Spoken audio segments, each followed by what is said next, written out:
Do pets know they are pets? Yes, your dog knows that you're not a dog that's part of the pack. Domesticated dogs can't even really be considered pack animals anymore. Stray dogs don't stick with a pack for life, they form packs out of convenience and leave when it suits them. Dogs form much stronger bonds with their owners than fellow dogs, as anyone with more than one dog can witness. The idea that you should emulate pack behavior or establish dominance is based on flawed, outdated research on wolves, not even dogs in captivity taken from different packs. It'd be like drawing conclusions about human family dynamics by researching prison cellmates. Probably not. They would have to understand the concept of pets and then recognize the relationship in their own life. That may be more than they are capable of. My cats think they own the house.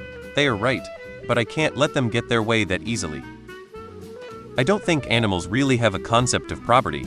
If you're asking if they think of us as family or superior-inferior beings, I think they probably see us as being like them, but with superpowers. I'm a clumsy, hairless cat until their tummies start rumbling. Then I'm a miraculously tall cat who can turn aluminum cans into chicken pate. No, knowing you're a pet requires conceptualization that most animals are likely incapable of. There's a reason winning over strays or adoptees involves feeding them. You are a source of food first and foremost. That's a positive association.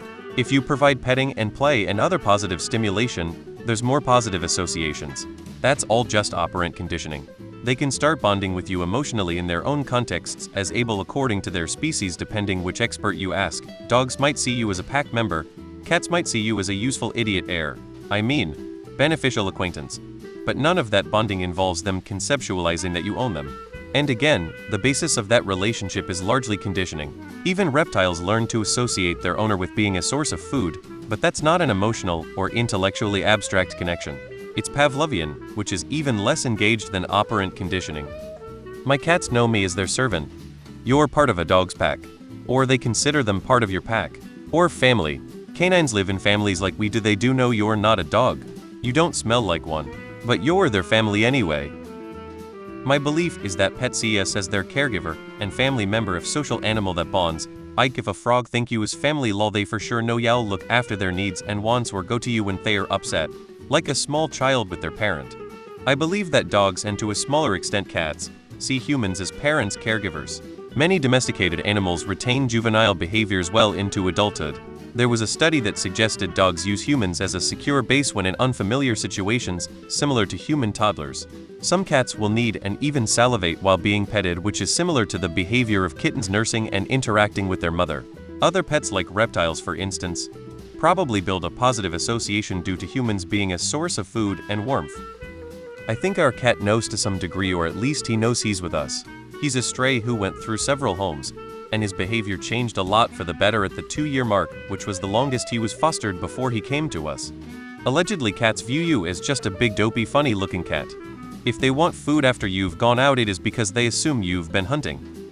I don't think your rabbit really has the depth of thought to understand its place in the universe.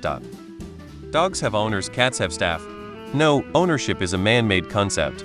I don't think it makes sense to categorize the way pets see us in the language of human relationships at all, tbh. My dog is half Boston Terrier, and she actually thinks she is my keeper. No, he doesn't see you the way it would if it had human cognitive abilities. My cat certainly recognized me as authority and had some behaviors that you may appreciate in children. For example, he would know that some things could not be done while I was around. Eventually he stopped doing them altogether, but for some time he would just do them only if he knew he would not get punished. For example, he knew he wasn't allowed to climb into the kitchen, hygienic and most important, safety reasons.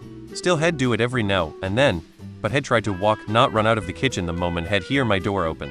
When I finally found a definitive family for him, even after a month he'd still think twice about certain things if I was around, meaning he still associated me with authority even though he had been living with another people now.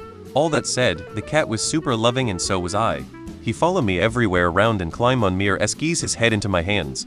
In short, he loved me, I think, and also knew I loved him, but he also knew I represented authority for him even after he moved out. My golden doodle is no pet. She is a squirrel secret assassin who has been paired to protect my family and the property from being overrun and overthrown by the vermin scum squirrels that dare to enter our perimeter and threaten to do us harm. Cats and dogs know we're different. Cats meow at humans, but adult cats do not meow at each other. Some dogs will bark at their owners, but adult dogs do not bark at each other. Meowing and barking are behaviors kittens and pups use to communicate with their mothers. So I think they see us as super parents, but they probably know because of our scent, behavior, and appearance that we're not cats or dogs. I'm pretty sure my cat thinks I'm his pet.